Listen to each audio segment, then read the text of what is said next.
Welcome to Vitality Made Simple.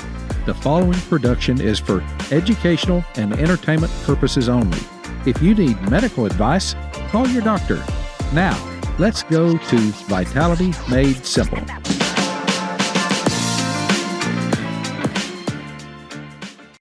Well, welcome to Vitality Made Simple. This is the podcast that equips you to feel better, look better, and to enjoy better relationships. Well, I've already had fun talking to our guest today. We have Dr. William Li. He is a world-renowned physician, innovator, scientist, and the best-selling author of several books, including Eat to Beat Disease, which is on my desk all the time. I use it as a reference, and I think you should too. Welcome, Dr. Li. Thanks very much. It's a real pleasure to be on. Well, it's a joy to have you. You are such a curious person. You're an excellent communicator, but most of all, Dr. Li, I can tell you're truly caring. You in everything you do, you work to make being healthy enjoyable, and you help give people the why of making good choices. So I loved your book. I've read both of your books, but we're going to specifically talk about Eat to Beat Disease. And in that one, you talk about the 5 areas that protect us from illness.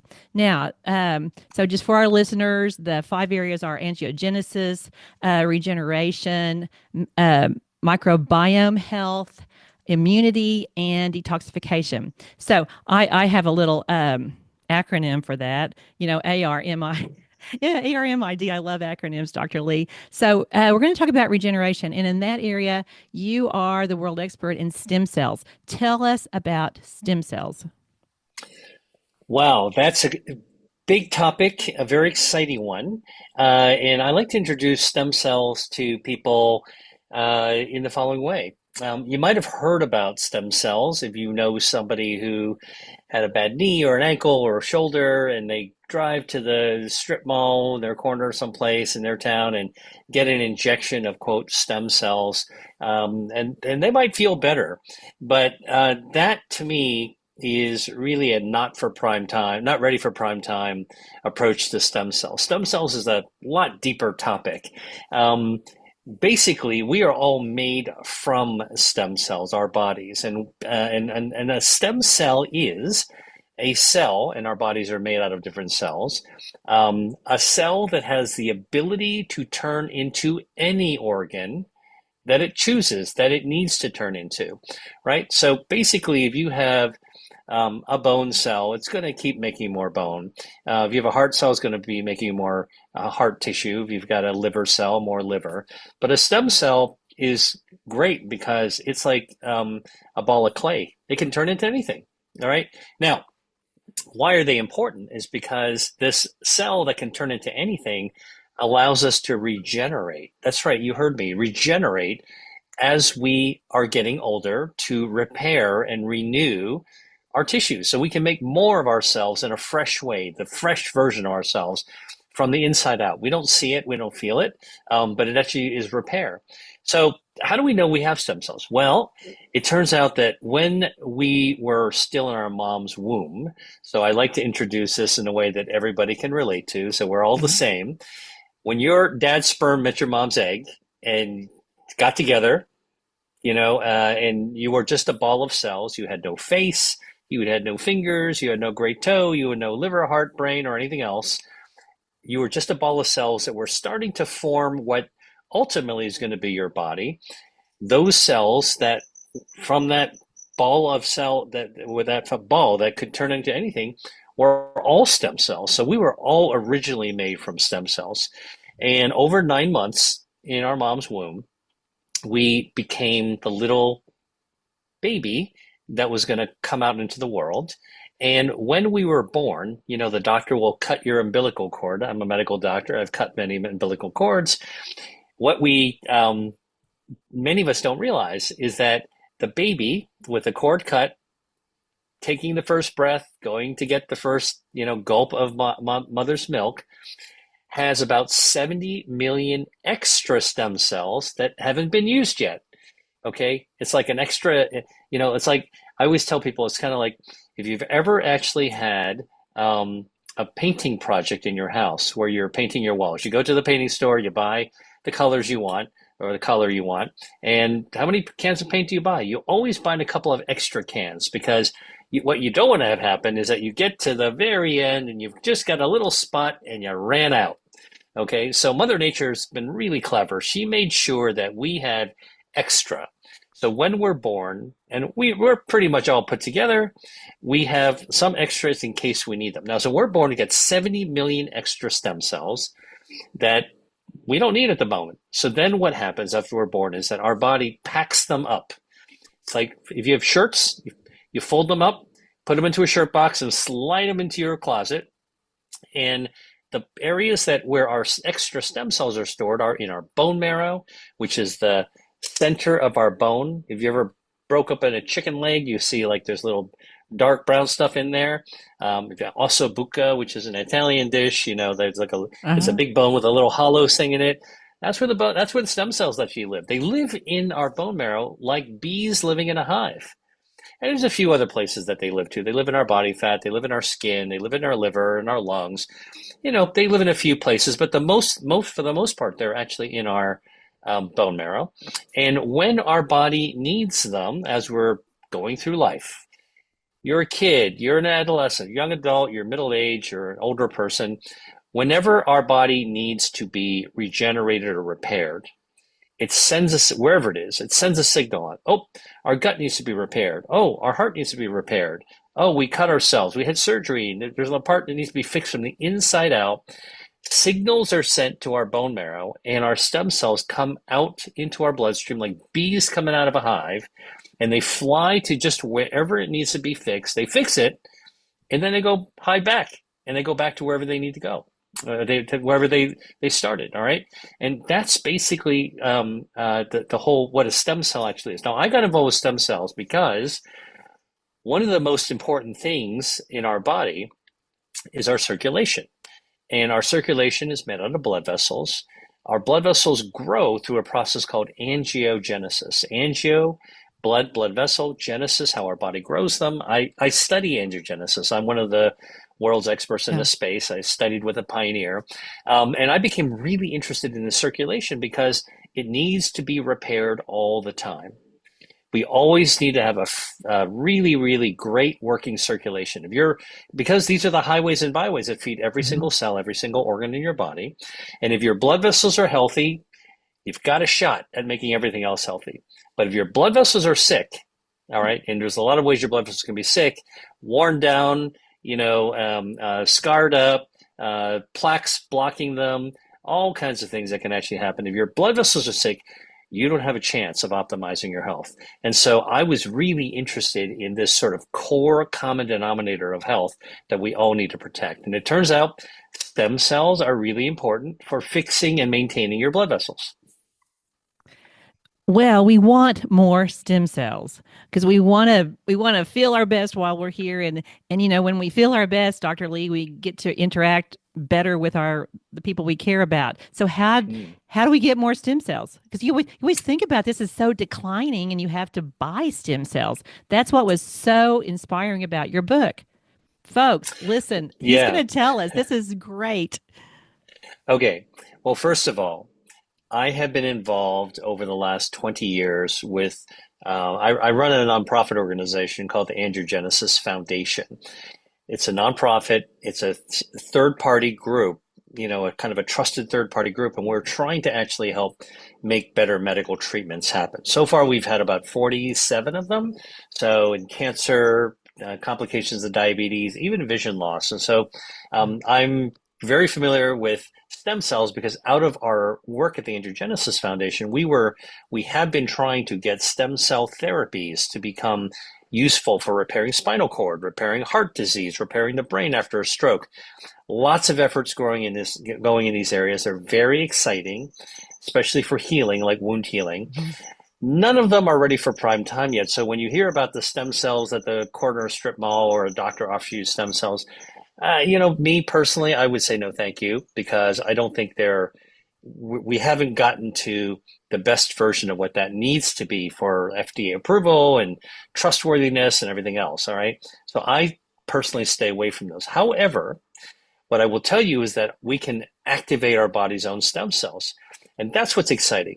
If we want to regenerate ourselves, we want to be regenerative. All right. Now, look, we can't be a starfish. Like a starfish can lose an arm and grow a new arm. We can't be a salamander. A salamander can lose a leg and grow a new leg. We can't do that. But in a way, we can do even better. We can repair and replenish our own internal organs. By the way, Debbie, if I were to tell you which organs you could regenerate, do you know which ones are most regenerative in your body? I would guess liver. You got it.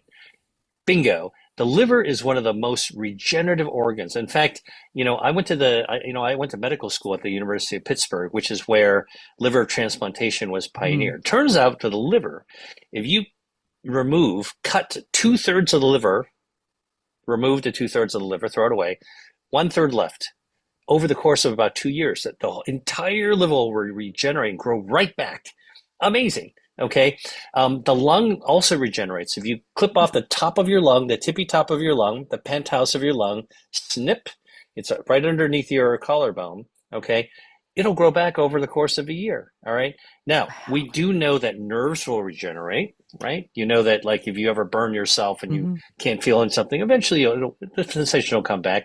We know that your oral mucous membrane, and you know all about this. I always tell people that will regenerate. Like, so, we all have eaten some tortilla chips or something really sharp, or had eaten something really hot and we burn our mouth and you feel that little flap hanging out. Well, that's like ripped skin in your mouth, mucosal membrane. All right.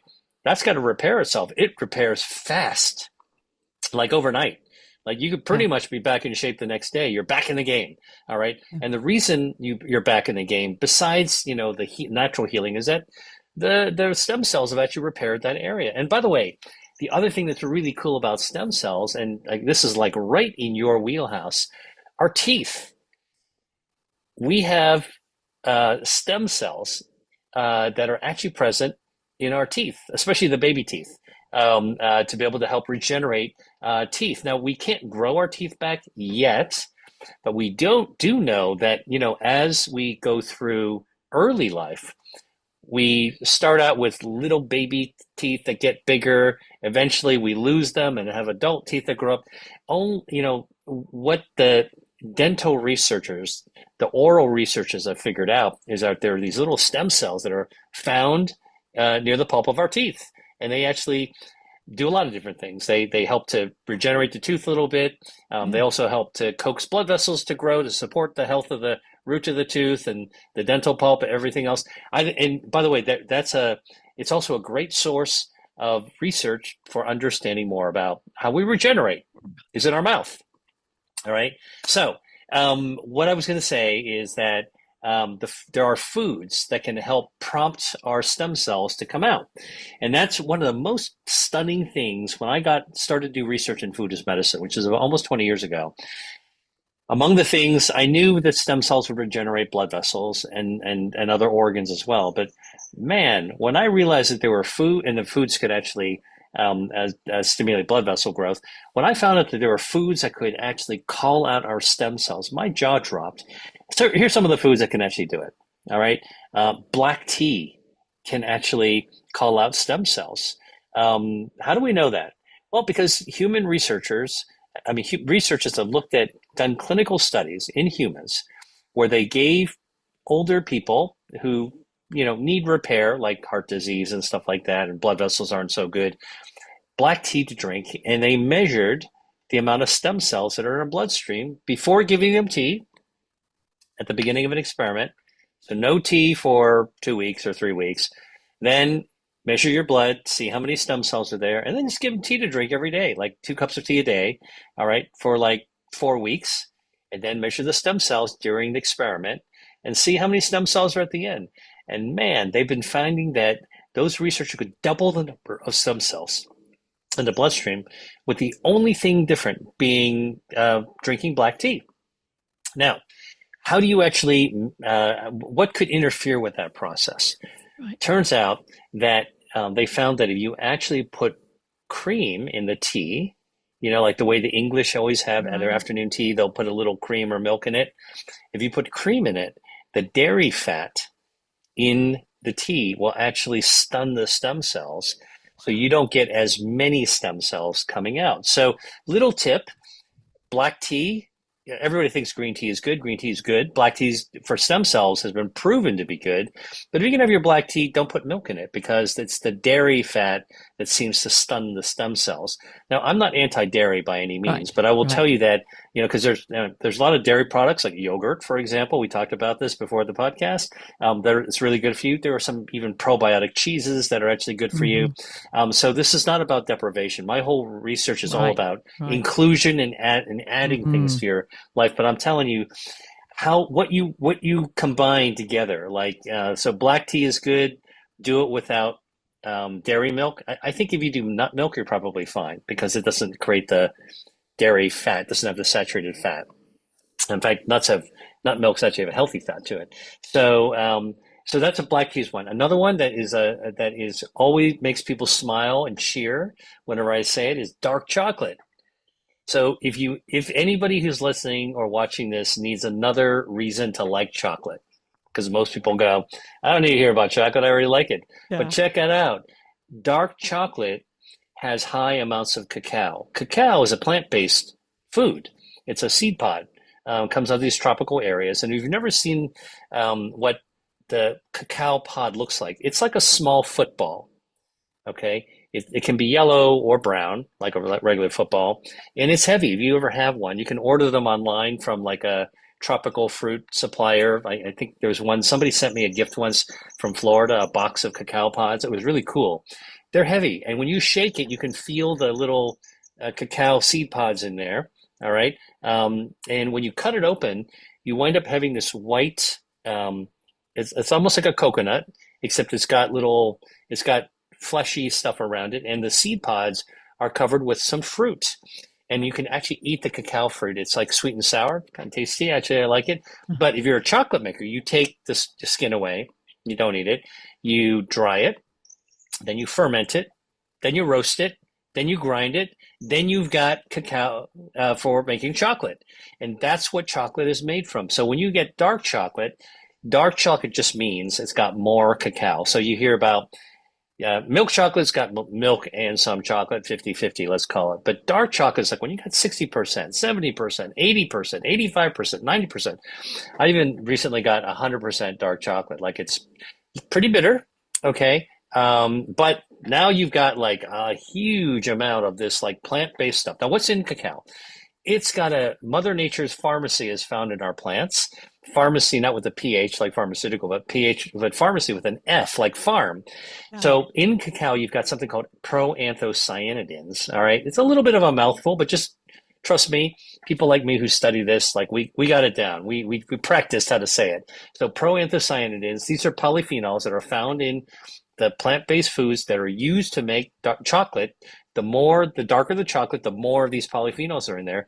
And dark chocolate, when you eat it, can actually call more stem cells out. So there was a clinical study done looking at older people, older men in this case, in their 60s who had heart disease, bad circulation, hypertension, weak hearts, and they measured at their baseline, like how many stem cells you got. Not too many, okay? And that's one of the problems when you have high blood pressure, you might eat too much salt, and you might not have enough good healthy fats, high blood sugar. All these things can stun your stem cells, and aging itself kind of lowers your stem cells. So, by the time we are in our 60s, for example, we only have about 50% of those stem cells left, and they're not as active as before. Look, we got 70 million. We use about half of them over the course of our first half of our lives. That's okay. We used our ammo, right? So, but that's okay. So you want more, dark chocolate can help get more out and make them robust. So this study showed that if you gave, this is a group of men, you gave them 2 cups of hot chocolate made with dark chocolate twice a day, you would actually double the number of the stem cells. So 2 cups twice. Sorry, 2 cups, 1 cup in the morning, 1 cup in the afternoon. Okay. So 1 cup twice a day. So just 2 cups a day. Dark chocolate, hot chocolate made with dark chocolate, like 85% or better, you would actually call out the stem cells, and they would actually flood your bloodstream, double the amount. And actually, then if you test the health of the blood vessel, there's a test called flow-mediated dilation. Don't worry if you don't know the details. I'll just tell you how you do it. We do a blood pressure cuff. We squeeze the blood pressure cuff, squeeze, squeeze, squeeze, just like in a doctor's office. Okay, make sure it makes it real tight around your arm. And then you take a little probe to measure your blood pressure to see how resilient your circulation is when you let go of the blood pressure cuff. So you let it go, and your blood rushes back into your arm. And the ultrasound, the little probe, will see how resilient your blood vessels have become. Turns out that the people who were having the dark chocolate had twice the resiliency. They recovered the resiliency, doubled the resiliency of their blood vessels. So this is quite an amazing thing, that you can have things like tea or dark chocolate, but you can also get more blood stem cells going with barley, for example, with fruit peel, can even do it. With squid ink. If you ever see the black pasta, you go to an Italian restaurant, they've got like fettuccine, al sepia, or whatever, it's a black pasta. I did a gap year in Italy, so I'm very familiar with all this stuff. But listen, you can go almost anywhere and go to a nice Italian restaurant that wants to cook kind of traditional foods. Anybody that does seafood, sometimes you'll see black pasta, and anybody who's watching, if like you're like, I don't know, no idea what he's talking about, go to Amazon and click black pasta, and you're going to instantly see all kinds of choices that you can order. It's made with squid ink, or actually cuttlefish ink, but kind of like a squid, cephalopod. Now, what is squid ink? Squid ink is like what a squid or an octopus will squirt into the water. It's ink, like dark black, to escape a predator. So a shark wants to eat a squid or an octopus, shoop, it'll actually release a cloud of ink and it's gone. All right, it disappears, escapes. We can eat that. All right, and it turns out that's used to make pasta. In Spain, actually, and in Venice, they actually make it. They use it to make rice, like a black paella, squid ink paella, or a black risotto, a squid ink risotto. Oh, so delicious. All right, but I will tell you, researchers have shown that that also protects your stem cells. So, it makes my mouth water to think about all the foods that you can actually eat that are good for our stem cells. And that's really the cool part, is that, like here we are thinking, oh man, our healthcare system is so broken, and, and I want to feel better, and I want to be in charge of my life. What do I do, to get a little more energy, or to feel more, feel more vitality? Listen, try activating your stem cells. I just gave you like 3 foods that can actually do it. Oh, wait a minute. Extra virgin olive oil will also do it. Now you can actually use it to cook anything. What about coffee? Coffee also has something called chlorogenic acid, and it can also help activate your stem cells, which is really, really cool. Now, I drink coffee every day in the morning. I also drink tea in the evening. I'm not that sensitive to caffeine, so I can do it and not disturb my sleep. But coffee will do it as well. The chlorogenic acid in coffee will light up your stem cells. So, again, these are not difficult maneuvers to do. Some people that, if you're a biohacker, or you're somebody who really wants to pursue longevity, like you're trying to figure out what supplements do I order and what do I need to track? You know what? The people that are living long and living well today, very vibrant, are not the people that grew up with technology. They kind of do these long-held traditional things that people already love to do. And by the way, it's not just like 1 or 2 people. Like, okay, Debbie, I got to ask you this, because my new research is into longevity. Like, I'm looking at sort of foods and longevity. Do you know how many people? Do you know anybody personally who's lived to 100? Yes, my grandmother did. Great. She lived. Amazing. She lived on the farm. She ate. They butchered the cows. They butchered the pigs. She grew food. She was active. She had chicken, Yeah. so she was out. Yeah. She was out doing things. We joked that Granny never went to the gym, but Granny's whole And house she was the gym. and she probably had a community of friends that she hung out with, or her family, She right? did. So check this out. Living to 100 is sort of like a dream goal. When I was a kid, I remember thinking, oh, like when I first started to realize what mortality was, because when you're a kid, you don't think anybody dies in your family. But then when I started to realize, oh, this is this is a real deal. Living to 100 seemed like a dream. Like, oh man, it would be great to live to 100. Well, my great uncle lived to 104, completely intact, independent. I went to his 100th birthday party, and he Wow. planned it himself, and he walked to it, and he made the guest list, and he spoke at it. It Ah, was really quite amazing. But let me tell you, can you guess how many people are alive today who are 100? Just on planet Earth, how many people do you think uh, actually are 100? Take a wild guess. maybe 100,000. That's an Okay, uneducated guess, Dr. Lee. yeah. It's 700,000 people are alive today who are 100 years old. And these are people that are probably like your grandma who didn't have wearables, aren't tracking their glucose spikes and crashes, aren't measuring the amount of steps they take, are not vegans necessarily.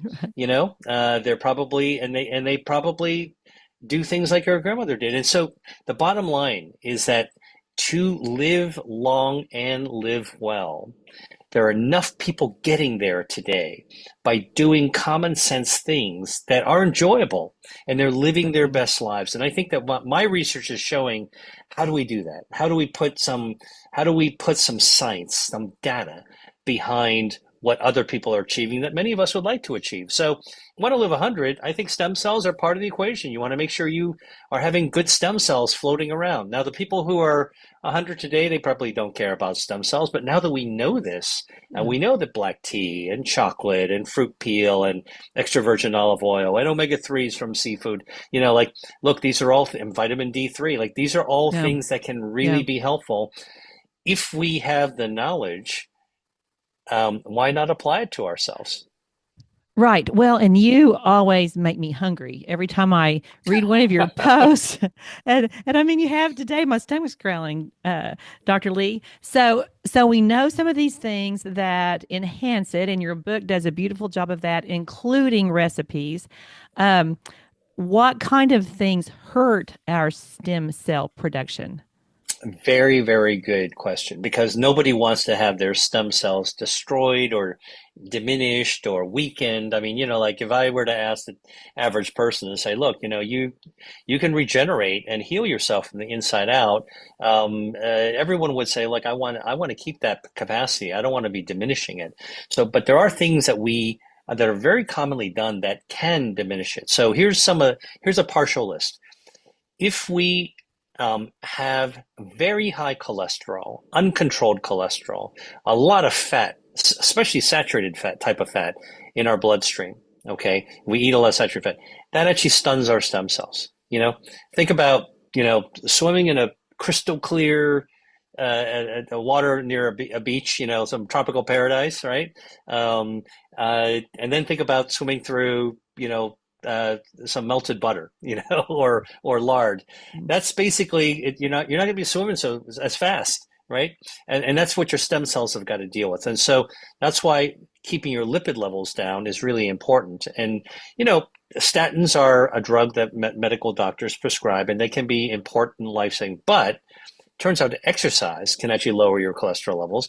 Turns out that healthy gut microbiome, and we talked about a little bit about healthy gut bacteria.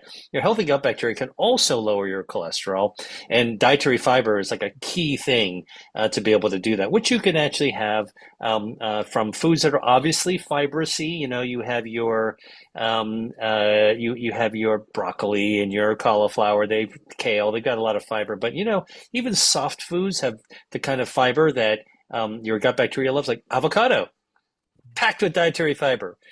Raspberries, packed pound for pound. Raspberries got like more dietary fiber than almost any other fruit, certainly any other berry out there, and even mushrooms. When you cook mushrooms and they're soft and floppy, delicious. I love mushrooms. I love to cook them. Yeah. A little bit of extra virgin olive oil, a little bit of chopped garlic, chop up some herbs. You just saute them up, You're killing right? me. You're killing me.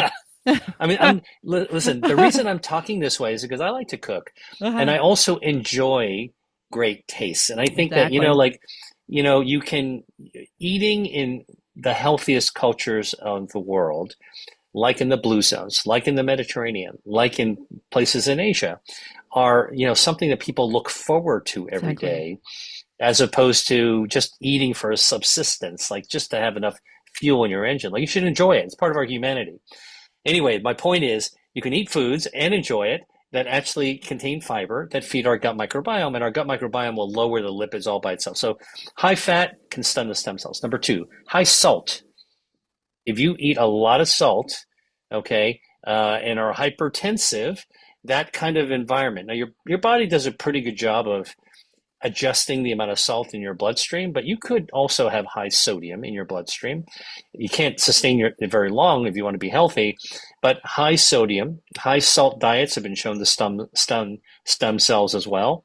Think about, like, putting a ton of rock salt in the winter on your snowy walk, but then you stick some into your garden as well. You're not going to be growing that. Your garden's not going to look so good in the spring or the summer, right? Because you got all the salt on it. Well, your stem cells don't like that either. All right. So I'm just trying to give people examples that they will remember. So high salt doesn't like that. High sugar, hyperglycemia. Yeah. Now that is very easy to achieve. And I know, listen, there's a lot of stuff out there on the internet and social media about glucose spikes and glucose crashes. I never use terms like that. I rarely use terms like that, Right. because those are fear words. Nobody wants a Right. spike or crash. Right. I don't want to spike through my chest. I don't want to crash into a brick wall. So, but that's actually not what really happens for most people. We normally have a stick. We drive up the hill. The hill dips down. Our body naturally, for most of the people that might be hearing this, just remember, I'm trying to reassure you that there's a natural wave of glucose, of sugar, that goes up in your blood, and it comes back down. And if you're generally healthy, it's going to go up and it's go down. And we need sugar to actually survive. However, what is important is if you are eating so much added sugar that your blood sugars rise, and we see this in the doctor's office. When we do a blood test, you've got high blood glucose, high hemoglobin A1C, on average, you've got, the tide is pretty high when it comes to glucose in your blood. All right. You got a lot of sugar in there. And hyperglycemia, high blood sugar, also stuns your stem cells. So listen, the things that are bad for our health, high blood sugar, kind of like diabetes or metabolic syndrome, bad for your metabolism. High salt, hypertensive, sets for cardiovascular disease. High cholesterol, same deal. All right. Other things that can stun your stem cells, alcohol. Now, look, I get asked this all the time. Dr. Lee, what do you think about red wine? And, are you against alcohol? Here's what I will tell you. I will tell you, as a scientist and a physician, a doctor, alcohol itself, ethanol, the chemical called ETOH, ethanol, all right? That's toxic to every cell in your body. Not good for you, all right? And if too much of it will poison your liver. Have too much of it, your heart, eventually, you'll actually knock out your heart. You'll have a cardiomyopathy. You'll actually poison your heart. For your brain, you'll start killing brain cells if you drink a lot of alcohol. But in moderation, our body can kind of detox itself pretty well. We're pretty well set up for it. It's really the quantity and the volume and the frequency, the cadence of drinking, that makes a difference. Now, I also say on the other side that from the time humans grew grains, we've been fermenting them and creating drinks, or barley, beer, even honey. You can actually make drinks out of it, certainly grapes. And what I say is that alcoholic beverages like wines and beers, especially champagnes, they're part of our humanity. We have, in the course of human history, raised the glass, okay, at holidays to celebrate weddings, birthdays, funerals, celebrations, like, it's part of our humanity. And I think that the other part of the conversation I want to actually bring up is, listen, we got to be human. We want to be more in touch with our humanity.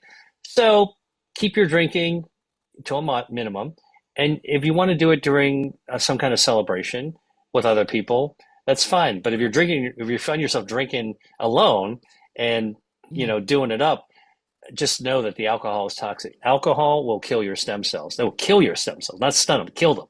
All right. So you only got 70 million of them. You don't want to be wasting your bullets. You want to use those to refresh yourself as much as you possibly can. Those are some of the main um, enemies of our stem cells. Well, your message is always so inspiring, Dr. Lee, because you do talk about we need to enjoy our life. You're Mm. very much what I would consider addition before subtraction. So add in these good things that you enjoy. Look forward to mealtime. Too many people these days are, I think, sort of dreading mealtime and not getting to have the feasting that we're designed for. It's all a fast. It's not a feast. So tell us. I know our time's running out, and you've got a lot of things to do. You got into this area sort of accidentally. I mean, you really are a world force in terms of food as medicine, but you were trained as uh, a conventional physician, correct? Yeah, not only was I trained as a regular doctor, you know, 4 years, memorize every bacteria, memorize every pharmaceutical and learn how to write prescriptions and the doses. I actually, as part of the work I do at the Angiogenesis Foundation, I actually been involved with drug development, biotech development, Mm-hmm. gene therapy, stem cell therapy. Like as I said, I've been involved with developing 47 new FDA-approved treatments for cancer, complications of diabetes, and even preventing vision loss. So I'm not a kale waving doctor that Right, has right. forsworn regular medicine. Quite the opposite. What I realize is that, with all the amazing technologies we have, we've been missing one of the important tools in a toolbox, which is our food, our diet. Because, by the way, pharmaceuticals really only came into being in the 1930s and 40s. All right. Just in the last century, about 100 years ago, is when we really began having pharmaceuticals. Before then, we didn't have anything. We only had our diet and our lifestyle, and all doctors were dealing with that all the time. Right. Somehow, in the last 100 years, with all this explosion of the pharmaceutical revolution, and I look at it as generally a positive thing. Like, we're able to live as long as we do, in part because we have medicines that can help us get Right. there. So, for people that are like anti-pharma, I would say not so quick, like not so, don't be so don't judge too quickly. There's good, a lot of Right. good Right. that, and there's some downsides as well. But I will tell you, somehow the medical community lost sight of the fact that food, our nutrition, is a tool in the toolbox. And one of the most important, because for me, I went to college, I was a biochemistry major, I studied really hardcore science. All right. But before I went to medical school, I did a gap year. And in my gap year, I went to the Mediterranean. This is long before anybody talked about the Mediterranean diet. I went to Italy and I went to Greece and I lived there.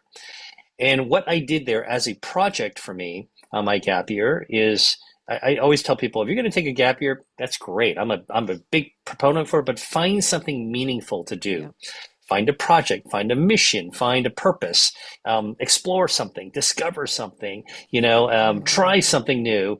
Don't just slum it, like Right. get and it can be life changing as it is for me. I was there to study food, culture, and health, and how did those connect in Italy and in Greece, and then later I went to Asia, before I started medical school, to see what is it about them, and because I grew up in a town, where there were lots of ethnicities going around, and everybody was so proud of the food they came from, Right. Right. and I wanted to see for myself what it was like in the home country. Right now, one of the things that I realized is, um, just how healthy, local, seasonal, fresh, Mediterranean cooking actually is. The stuff that we're beginning to discover, like understand now, like why it's so good for us, they've been doing it for thousands Right. of years. And I saw it before all the science came about. The ingredients they were using, the extra virgin olive oil, the beans, dried and fresh, Yeah. the vegetables, the legumes, the fruits and vegetables. I mean, hey, you know what?